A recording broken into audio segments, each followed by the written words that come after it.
Welcome to the Navigating Disruption podcast. I'm your host, Shaquille Barmel. I'm the CEO of Ocean Blue Strategic and partner with the Summit Group. I'm a coach, consultant, and speaker, and I help leaders, entrepreneurs, and sales professionals make an impact through improved performance. In this podcast, I share insights and interviews with interesting leaders to define practical lessons that you can use to make an impact in the face of uncertainty.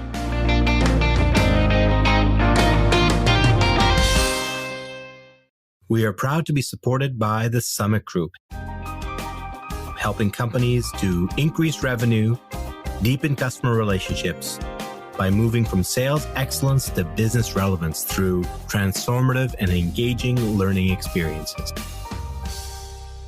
My first meeting with Josh Blair was only about 3 minutes long. At the time, he was group president at TELUS, responsible for a collection of innovative business units. That first short meeting intrigued me enough to do a bit of research about him, thinking that one day I'd have the opportunity to connect with him for a deeper conversation. It took a few years, but when I saw him announce his venture, Impro.ai, on LinkedIn, I knew the time had come. As the co-founder and CEO, he and his partners are innovating to bring the benefits of performance-related coaching to the masses. We talk about his venture, as well as the lessons he learned about leadership from childhood through his 25-year leadership career. Enjoy the conversation. Hi, Josh. How are you today? I'm good, Shaquille. How are you? Very well. Thank you. Thank you for making the time for the conversation. Where are you in the country? I'm in Vancouver right now. Vancouver. Yeah. Vancouver is where I still call home because that's where my family is. Yeah. But I'm in Ottawa now, and it's a crisp day, but not too cold. So it's fine here. Yeah. I lived in Ottawa for a while, so I know I know January can be an incredibly frigid time, so that's not bad actually. January I'm okay with, but when it starts creeping into April, that's when I struggle. It's like, yeah. Well, I don't know if you'll remember this, but you and I met very briefly, I would say probably for 2 or 3 minutes, about 4 years ago. I was at the TELUS Garden, the beautiful TELUS Garden, and having coffee with a number of people, set up myself all day to have meetings. I was in from Ottawa. And one of those people was another executive at TELUS, a good friend of mine, Jason McDonnell. He took me upstairs to say hello to my aunt Maroon, who was your executive assistant, I believe. And she very proudly took me in to meet you. I can't tell whether she was proud to have me meet you or she was proud to have you meet me, but it doesn't matter. It was a lovely, lovely brief conversation we had. I don't know if you remember that. I do. I remember well. And she's, she's one of the best human beings I've ever met in my life. I think you're right on all accounts. She's just proud of everybody and has a great warm heart. And that was a total exemplification of who she is day in and day out. Yeah, it's true. She married into our family when I was probably 10 years old, maybe younger. And she's been like a driving force of our family since that time. So we're very lucky. I actually get to see her on Zoom every week. So that's right. Yeah. Well, Josh, you've had quite an interesting career, and I wanted to dive in a little bit. I kind of subscribe to, I don't know if you were ever a Mad Men fan, but Mad Men had this season 1 episode, season finale, where they talked about the power of nostalgia. And so nostalgia feeds into a little bit of our conversation today because I believe we draw so much insight from our early experiences in life. And before we get into what you've done and what you're doing now, which is really fascinating, I want to ask, are there any kind of memories from childhood, adolescence, even early career that kind of keep popping up in your mind and you think kind of influenced you in some way in your leadership? Yeah, for sure.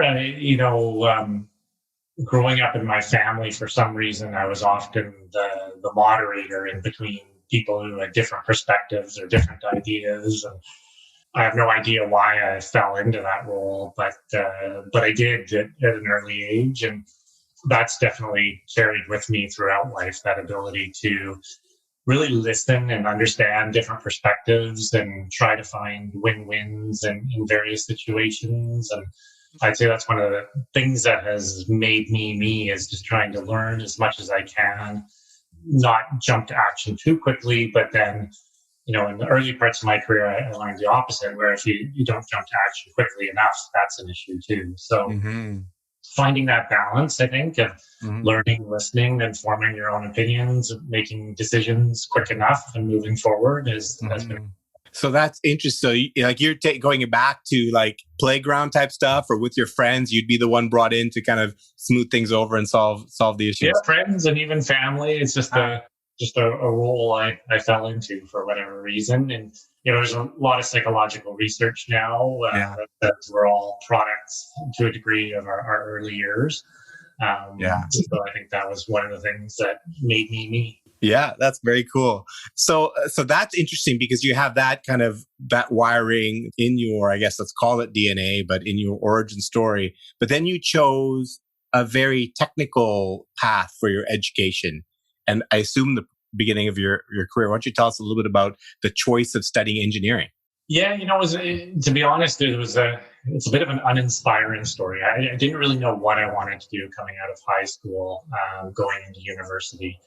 But I came from a family without financial means to support me in university. So in a way, I was lucky enough that I'd done well in high school and had good grades, but I actually made my choice of discipline based on where I could get the most scholarship money just to go through school. And I also picked a school where I could do co-op, where you could work for 4 months and then go to school for 4 months, simply so I could afford university. It's the only way I could get through university. So I think that was always, I found engineering interesting. And, to your first question, I think the most important thing engineering taught me was not the technicalities of engineering, but how to tackle problems. And I really was crystal clear on what we were taught was lay out what you know, lay out what you don't know. Based on what you don't know, make the best assumptions you can, and then solve the problem based on those inputs as best you can. And it's a philosophy I took with myself, through the rest of life. And definitely having the engineering background has helped me, but I quickly morphed in my career to getting an executive MBA from Queen's and onto the business side of things, and then even onto the people side of things. I was in human resources for about 12 years. So yeah, I've always had this kind of blend in me of business, technical, and people. Has kind of been a blend inside me. Well, I can definitely now when I look at your kind of LinkedIn profile and your career, I can see the dots connecting. And I mean, what a really powerful combination of that kind of high empathy, strong interpersonal communication skills, and let's call it EQ, combined with the kind of engineering mindset of breaking down a problem, structuring a solution, like a really great combination, which it kind of tells the story of where you are now. So I do want to dive in a little bit into your career at TELUS because there's some things I want to pull on in there. But tell us what you're doing now, because that's a great story, and we'll get into it more later. But tell us at least at the high level. Yeah, so for sure. So my main venture now is the co-founder and CEO of a startup called Impro.ai. What we're doing at Impro, our goal is to democratize not executive coaching itself, because that will always be a hugely beneficial service, but we're trying to democratize the benefits of executive coaching. And if I can give just a bit of background to it, there's always been 3 impediments to democratizing the benefits of executive coaching. And there's 5 of us in the company right now. Our chief scientific officer has actually been working on this problem for over 2 decades. And the 3 impediments to this democratization have been cost, time, and it's a bit of a roll of the die as to whether executive coaching will work in any given situation or not. So let me take those in reverse order. And starting with, why is it a roll of a die? Well, when you have an executive coach, they are incredible intuition-based individuals. They're able to read a person and through gut feel and years of experience help them out. But when you're doing that, personality match is very important. So sometimes you get a personality match with an executive coach, sometimes you don't. If you're a leader thinking, would I like to roll out this service broadly to my organization, that would worry you because you don't want whatever it is, a 50-50 or 60-40 hit rate. Right. You want a hit rate closer to 100. Right. The second issue with it being a roll of the die, is going back to research in psychology, is we've learned that when we're 25 plus or minus a few years, our brains get pretty hardwired in terms of how we think, not what we think. So we accumulate new knowledge, we get smarter every year, but in terms of how we think, how we make decisions, how we process information, how we lead, how we follow, all these things get pretty hardwired in our brain. So when we go to an offsite program or we sign up for maybe an accelerated coaching program, and the promise is we're going to get 30% more productive over 3 weeks. On first instance, we say, hey, that sounds awesome. Let's go for it. But after 2, 3, 4 days, our brains say, forget it. I'm successful. I've made it through life well. I like how I think. I like how I make decisions. That's just too much change to take on. So looking at those two aspects of that first impediment in terms of having a higher probability of success, when it came to personality matched intuition, our chief scientist, Ofer Breyer, he's based in Israel, said, well, what if I turned this into a methodology?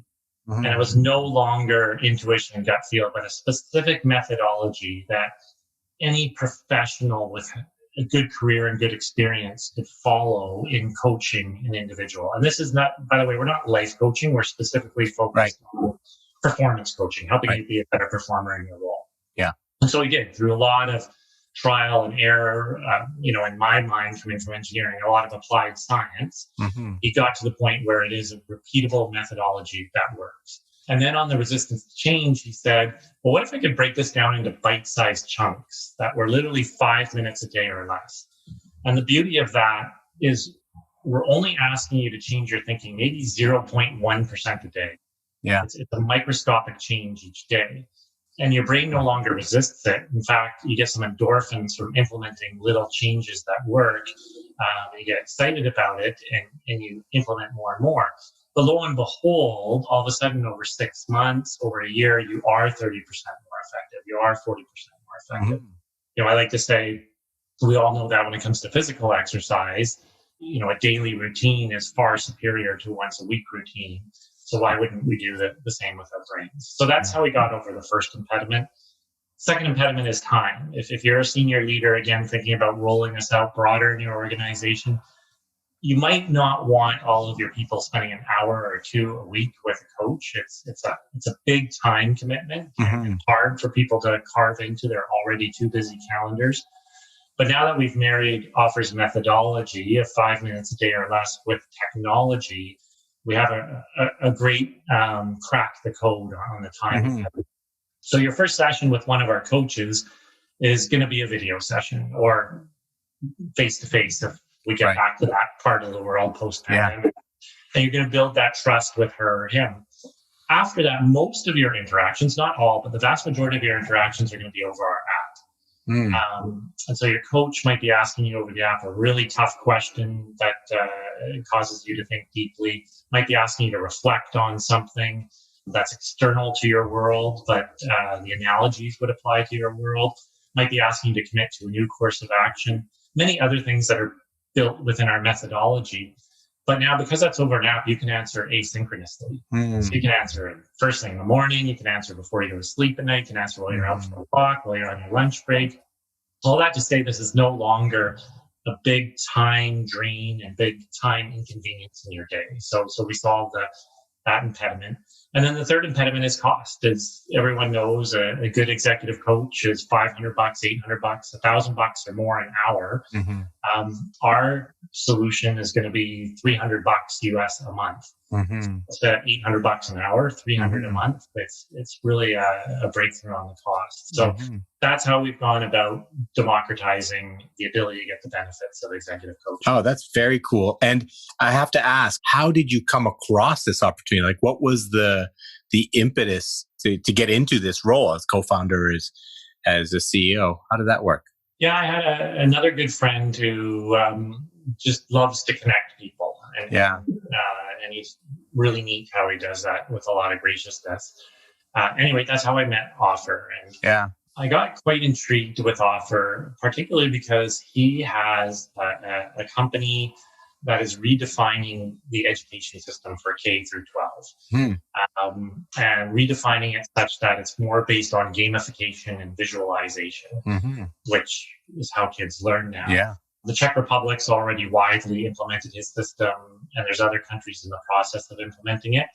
And he has shown that through this redefining of the education system, we can actually turn every child into a gifted learner. It's not just those 10% who naturally succeed at reading, writing, arithmetic. And my two sons had very different experiences going through the K through 12 system. Yeah.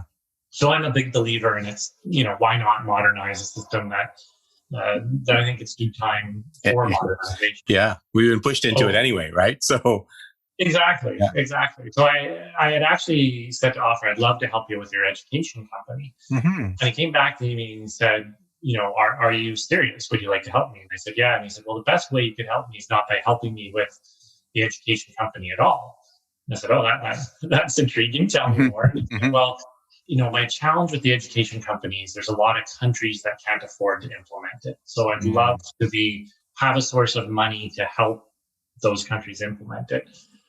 I've got this coaching methodology I've been working on for years, but I've only ever been able to apply it, in a manual sense and not take it to scale. And I've always been looking for a partner with business acumen and technology acumen who could help me take this to scale. And if we were able to build a company that could scale my methodology, then perhaps we could take 5% or 10% of the profits, direct it towards the education company so that it could help countries that can't afford to transform the education system. Interesting. And so that was the start. And I started researching and looking into his methodology.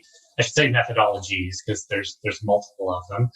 And I was convinced, going back to my 12 years in human resources, many of which were as the chief HR officer for TELUS. I've seen a lot of coaching programs, and these methodologies I just became convinced are different, will stick better, and will realize better results. And so then we went through a process actually with a company out of Silicon Valley called Growth Inc. And they have helped literally hundreds of startups figure out their business plan. You go through a 2-step process through them. The first step is a feasibility study to say, are you creating a new market? Or are you entering a market where, it's enough of a blue ocean still that you're not into the middle of a red ocean? And then assuming the answer from that is yes, which in our case it was, in fact, it looks like we're creating a new market. Then you go into business planning and they take you through your paces in terms of what should your technology roadmap be? What should your talent roadmap be? What should your financial backing be? What should your budget process be? Marketing, sales, et cetera, et cetera. So, came out of that process very convinced that we were on to something significant. And we went into stealth mode and free versions of our technology last fall and launched with our beta service, which is a half-price service on January 1st, just 3.5 years ago, I guess. And the interest has surprised us to the upside, actually. So, that concept of looks like we're creating a new market seems to be proving out. So there's a number of things there that I want to pull on. First, I do want to go deeper on the actual business and how that works, and we're going to come back to that. But I want to go back a little bit because you touched on your career at TELUS, and if I did my math correctly, it is about 25 years that you spent. Did you come into TELUS like right out of university? Yeah, exactly. So I had a few engineering co-op jobs that I mentioned. That's what took me to Ottawa. I used to work for Bell Northern Research. Okay. Called it back then the Big Nerd Ranch. Yeah. Which was the research division of Nortel. And then literally right into an engineering training job in 1995 into BC Tel at the time. I'm trying to think what I was doing in 95. I was in BC working for a local regional oil company called Mohawk Oil. Doesn't exist anymore. And I just got married that year. So in 95, that's what you were doing. So I think probably our career timelines are probably similar. You were working, you entered the engineering program.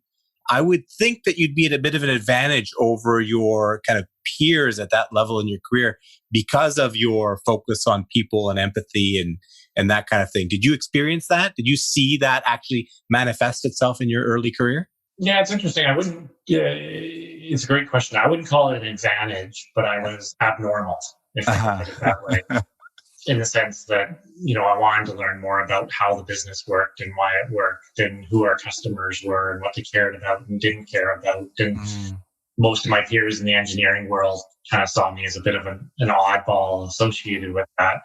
But it helped me in the sense that I kept having this thirst to learn, and I moved around in the company quite a bit. And then through, a lot of luck, I got my first leadership job, I think about 3 years into my time at TELUS. Wow. Okay. And so definitely my skills and curiosity and thirst to learn and get better had a part to play. But I think anyone who's had a good career will admit that luck has a significant part to play too. And, for me, there was this leadership role, and I think there were two people ahead of me to get it that, ended up taking different jobs instead. So I think I was third in line at the time when I got the job, and I was smart enough to know that I really had no clue how to lead people. And so I reached out to the TELUS HR department at the time. They were super helpful to me just in terms of getting me some mentorship, getting me some courses so that I could, learn how to be a better leader. And obviously some of that you learn through trial and error, but I'm a big believer in learning from past experience of others too. So I was able to marry those two things. And I think as a result, get myself off on the right foot and probably fast track my journey to being a capable leader sooner than I otherwise would have. So you got into leadership early, and it seems like as I looked at your career, you spent a lot of time in very people-oriented functions. You were the chief learning officer and the chief HR officer. How would you describe what you learned about yourself during those times and these people parts of your career? Yeah, it's interesting because that was never my intent to go there, to be honest. I did a bunch of more senior IT, marketing, and engineering roles after I got my first leadership role. And then I ended up going out and having a chance to be part of and then become the president of a startup company that we had incubated and spun out of. So that was a great experience. It was the 2000 to 2001 tech boom and bust, and I lived through the boom and the bust. And I think I got probably 4 or 5 years of learning for each year I was in that startup. And when I finished that, I got a call from the then head of HR at TELUS, a wonderful mentor to me, Judy Shuttleworth. And she said to me, we've got this new young CEO named Darren Entwistle. All right. Would you be interested in coming back and leading our learning division? So, because he's trying to make this right angle turn to data and wireless. At that point, TELUS was largely a voice telecommunications company. She said he wants the learning division to lead a lot of the cultural transformation and a lot of the skills transformation. And I'd had another mentor, a fellow named Brad Harper, who had always told me, it's never a bad thing to go through an unexpected door, because you never know what other doors it will open. So at the time, I really thought, hey, it sounds interesting. I'll give it a try. I was really impressed by Darren and what he wanted to do with TELUS and his bold ambition for the company. And I thought I would go in for a couple of years. At any rate, to your point, it was 12 years. Wow. So I went in, was a chief learning officer, then, eventually became the head of human resources, succeeding Judy, who brought me in.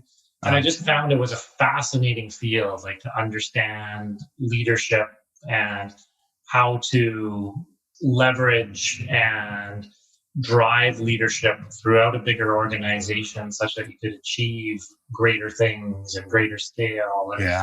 And it taught me a lot. And when I went back onto the business side of TELUS, I think I was a far better leader for having done the time in human resources. Well, you've opened the door for me to ask a question that I think a lot of people listening would love to get your perspective on, which is you learned a lot about rolling leadership out throughout our organization. Can you tell us a couple of things that you learned about what it takes to kind of elevate leadership in an organization? Yeah, for sure. I think the number one thing. It's interesting. There's a fellow named Chester Elton who's quite a famous HR guru, Mm-hmm. and one of the things I learned from him is he would ask audiences, "What do you think is the number one difference between a good leader and a great leader?" And he Mm-hmm. done a lot of research in this regard. And people would stick up their hands and they would say, strategic planning or vision or ability to be a phenomenal communicator or, a drive on execution. And Aaron, he'd get all these answers and he'd say, they're all great answers and they're all thoughtful answers and, they all play a part. But the one that stands apart from everything else is caring. And he said, not caring in the sense of, come in and give people a hug every day, but caring in the sense of you really care about the leaders and the people in your organization and you really want to help them get better.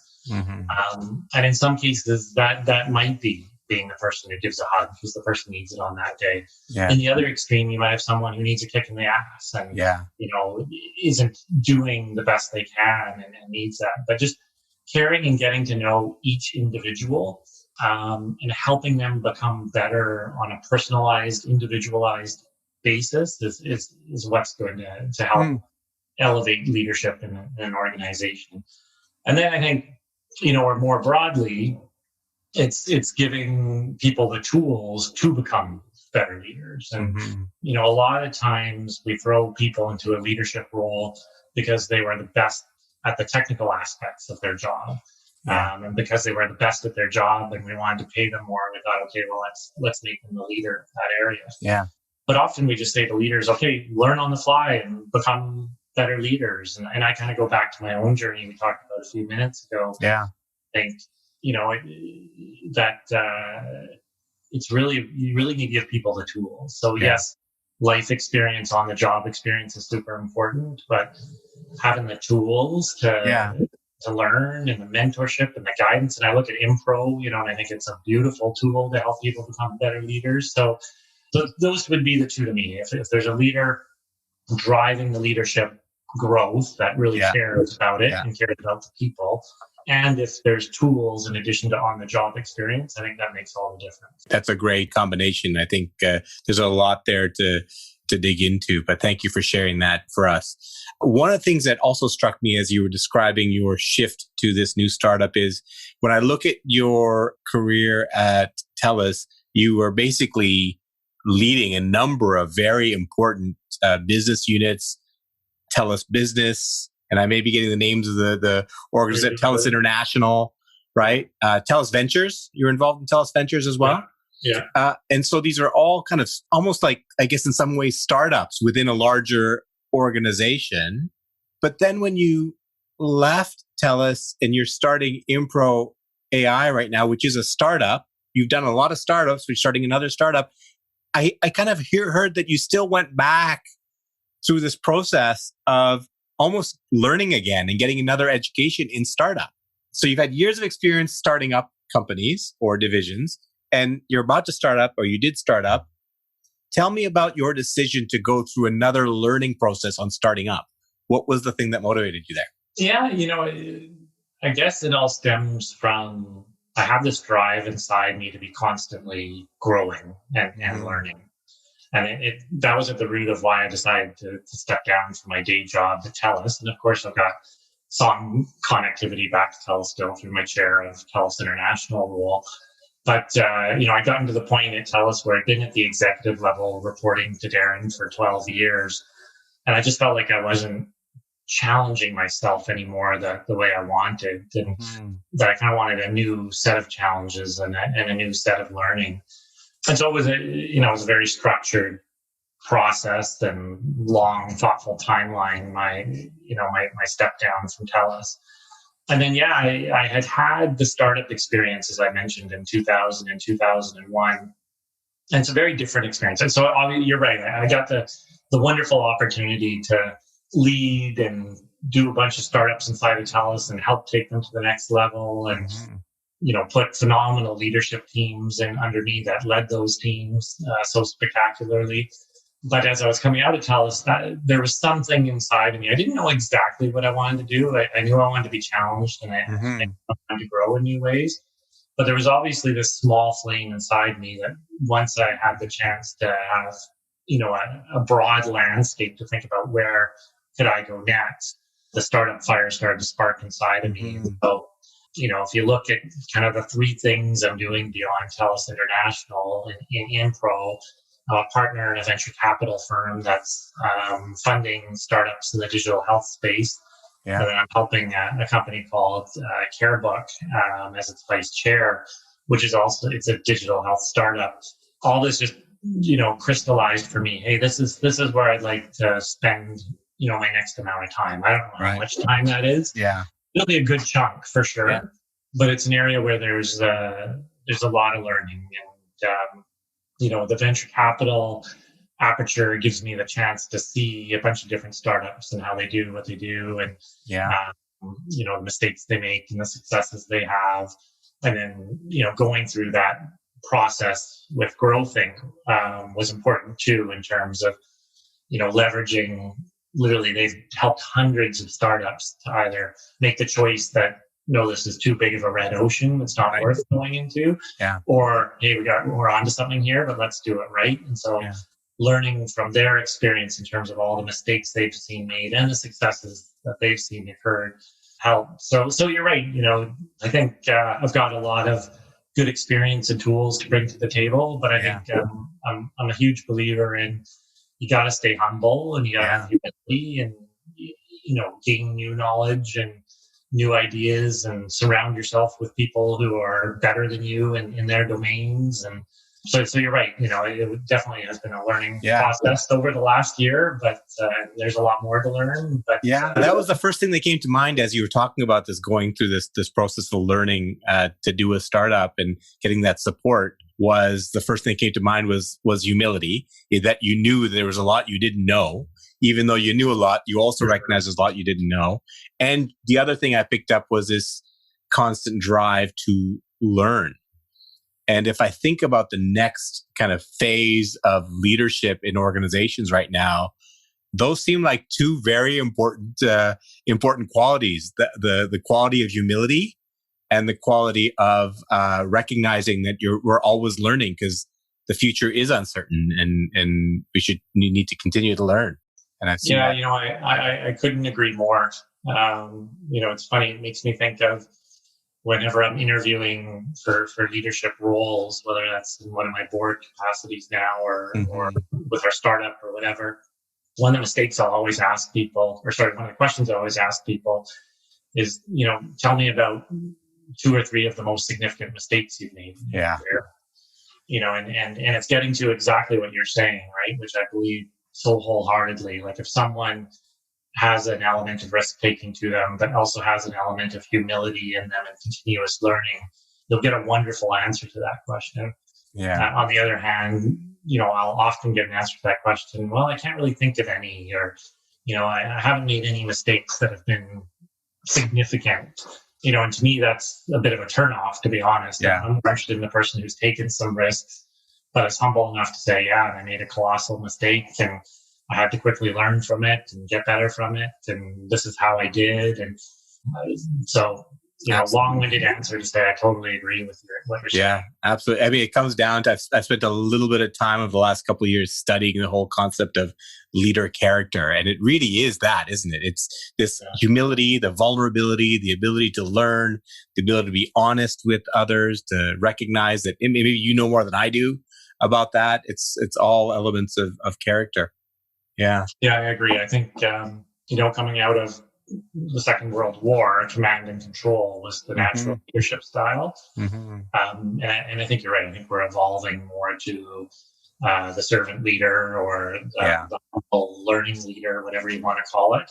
It'll take time. It'll take decades for that transition to occur, but I definitely see that's where the world's headed. Yeah, I remember when I was in undergraduate studying business at SFU, these concepts. I remember Tom Peters and we were discussing all these kinds of ideas around empowerment and I studied this all. And then I went into work for a company and I said, well, that's not what I just finished learning. That's not really what's happening here. But it seems like, 25 years later, 26 years later, this is actually now, it's kind of in its time now, this type of leadership has finally come around. I didn't plan to do this, but I'm going to ask for your advice because I left a career as a senior leader. I was a CEO of an organization, and I came to my own personal realization as I did my reflection and decided one of the things I wanted to do, I'm doing a few things like you, but one of them is to become an executive coach. And what was drawing me into it was not the idea of coaching, CEOs and executives of large organizations.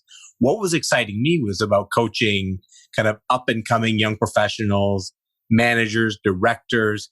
Even I get joy in coaching kind of new grads. And so like you and I are coming at the same problem from different directions. So I guess my question is to you as a person that's been kind of in the game of coaching this last year and a half, what's your advice to me, given what you're working on now? Like, what would be your advice to me to make sure I have a long career ahead of me? Well, first you should be an improv coach. But we can talk about that offline. Okay. But yeah, I think, like I said at the start, our belief is our whole goal is to complement executive coaching, not to have any sort of goal to supplant executive coaching. So I love where your passion is. And, one of the things I find is there's so many first-time entrepreneurs out there. And they're a wonderful group that often is seeking coaching. And there's others too, and you'll find them. But I think that might be a neat place to start, like connect with like a Mars or, there's numerous organizations like that in Ottawa and Toronto and beyond. And, that could be a neat way to go and connect with some good people or connect into YPO as an organization. But I think, I think you're right. I think there's this wonderful desire in many people, including you, to kind of give back to the next generation. And I find there's a willingness to accept the help too, which is thank you. That's great. I appreciate that. One of the things that really appeals to me of what you're doing is when I went through my own coaching process to find my kind of a path. One of the things I came to the realization is, I'm drawn to opportunities where helping in one way actually has a ripple effect, because what I'm interested in helping the individual, but I'm actually even more interested in what that individual will go on to do to impact other people. So this idea of this ripple effect. So what I'm hearing and what's appealing to me about your model is that it's really around making these tools and the access to performance improvement accessible to as many people as possible, because the more people, the more impact. Is that something that kind of motivates you as well? Yeah, absolutely. That's really the core of our mission, if you will, to help as many people as possible. And, we got 5 just brilliant people in the company in terms of where we're at today, and if you asked any of the 5 of them, what's driving you to do this? We would all say, we see a world where AI is going to supplant a lot of jobs. Or change a lot of jobs. And so we have to help people become more adaptable and more creative and more productive. And in fact, those are the 3 things generically that we say we can address through our coaching process. We can do other things too, but we say those are the 3. And the reason those are the 3 is we really do want to help as many people as possible to be able to succeed in what's going to be a very different world 10 years from now than it is now. And the pandemic's only hit the acceleration button on all of this in terms of the digitization of everything in life, right? I would say in some instances probably accelerated things 10 or 15 or 20 years. So yeah, that's our mission. And it's interesting kind of going back to where you were. a lot of the customers bringing us in, and we're a business to business play at this point, without a consumer offering down the road, but right now we're a business play. A lot of the people bringing us into companies are either an individual who has or has had an executive coach, doesn't believe it's affordable or effective or time efficient to roll out broader in their organization. So now they've got an answer with us. Or it's someone like you who is an executive coach and says, look, you know, the executive or the executive team I'm working with really wants to bring the benefits of this to the broader organization. So then they partner with us to do that. Where that becomes quite attractive is when you start to look at the data science behind what we do. So because our interactions with our coachees are largely over the app and largely text-based, there's a lot of data that you can tag.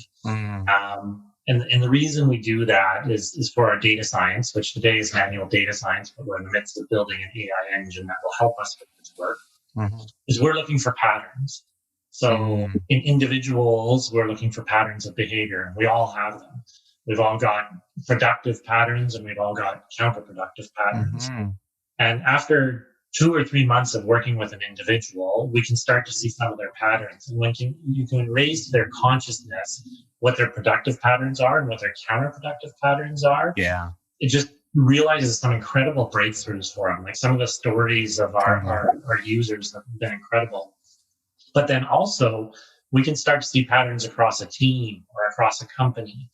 And that becomes super valuable to either the executive that has sponsored us or the executive coach that has sponsored us, where we can say, hey, you might see this, you might not, but we're seeing this pattern. And if you're willing to do an intervention on this pattern, you know, as a company or as a culture, you could be that much more productive. And that's super exciting to the people leading companies. Totally. Well, I mean, you know, after for your years in HR, that the biggest thing you have going for you in performance improvement relationship is self-awareness. And there's lots of different ways to do that as a coach. But what you're describing is using the data and the pattern recognition to take that data and show it to a person. It's kind of the equivalent of, if you want to improve your tennis game, they say the best way to do that is to watch yourself in the mirror. And it's that kind of idea of giving data back to the individual and then making them say, I wonder why I'm doing that. And what would it look like to change? That's pretty cool. That's like to me, a very productive use of technology. Yeah, you hit the nail on the head. That's exactly what we're trying to do. And it's rewarding. Like literally the breakthroughs we see our participants realizing are significant. You know, we've had people say to us, like, I didn't realize it, but this has been an impediment to my success for 20 years. Yeah. You know, and helping me break through. And, you know, the other interesting audience that it's showing up for and helping a lot is millennials. And they're a generation that's, you know, thrived on constant feedback, whether that's through video games or social media. You know, when they get into the workplace, then, you know, we're Gen Xers leading them or there's boomers leading them.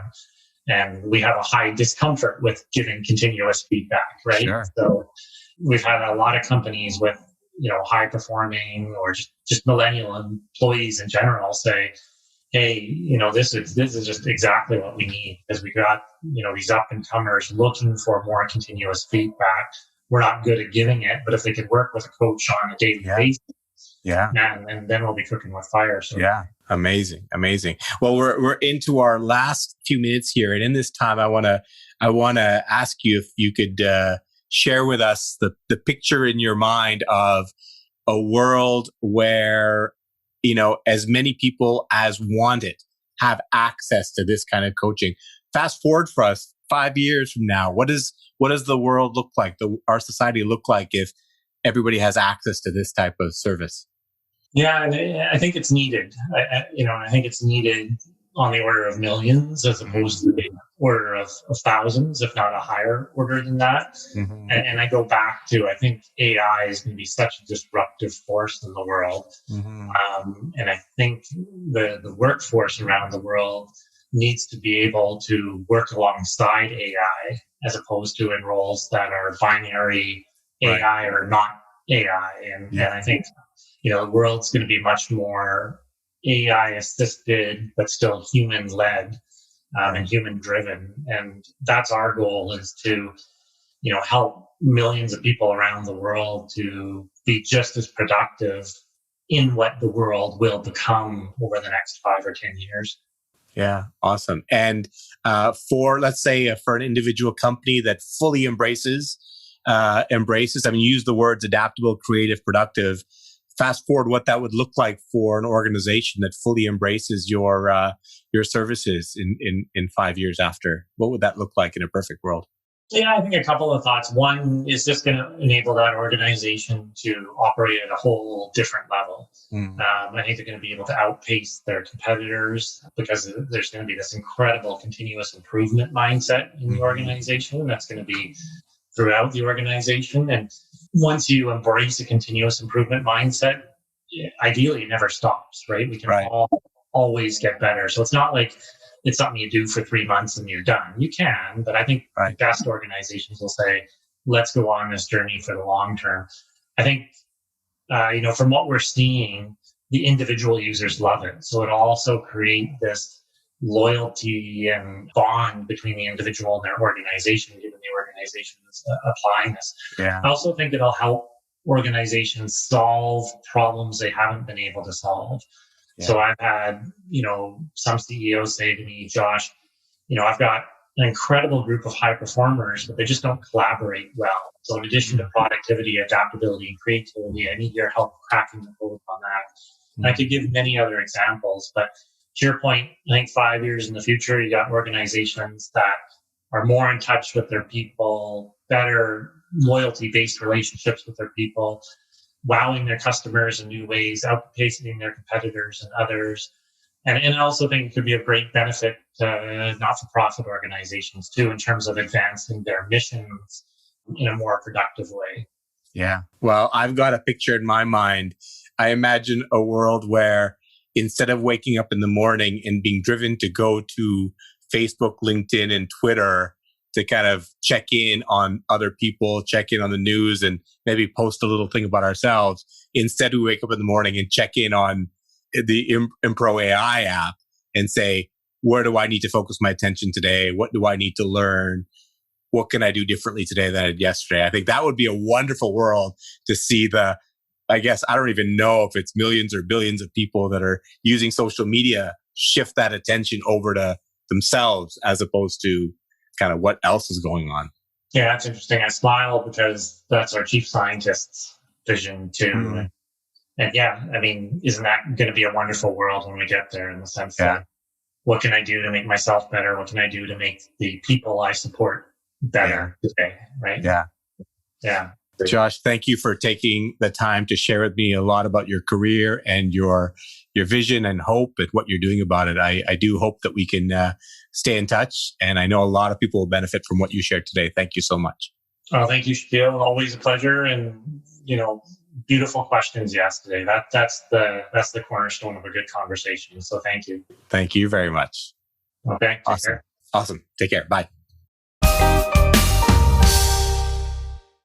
We started our conversation talking about what Josh learned from his engineering education.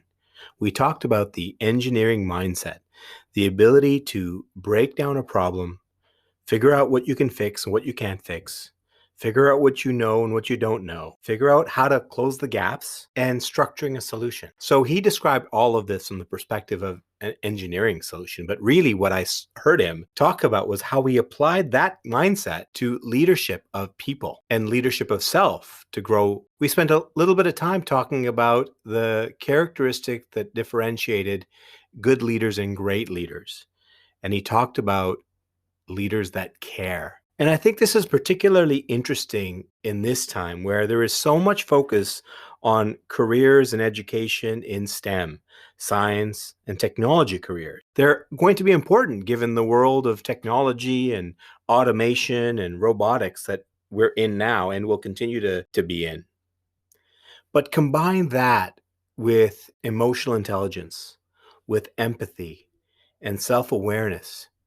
It's going to be critical as we face the future. And when he described what he's trying to do with impro.ai, to leverage the solution to help people be much more focused, the masses be much more focused on improving themselves, improving their performance, and checking in on opportunities in the morning, at the beginning of the day, to reflect, to improve on themselves. And I thought this was really interesting. I myself get caught up in the morning and check LinkedIn and see what's happening and check whose birthday it is. And sometimes we'll post an update about myself. But how much more powerful it is that instead of doing that, we focus on what is it that we're working on this day? What are we going to get better at? What are we going to do to grow? We could do that ourselves tomorrow. But I'm really looking forward to seeing what change gets stimulated by this new tool, this new organization that he's created. And I, for one, wish Josh and his partners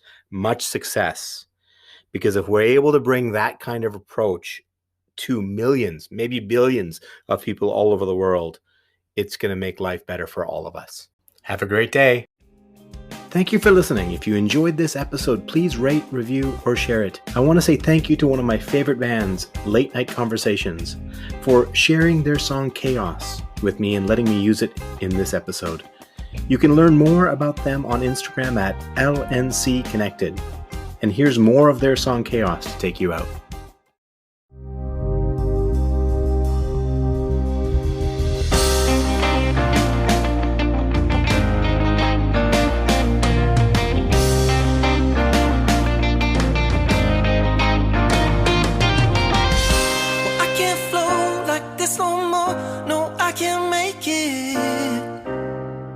Far behind my eyes,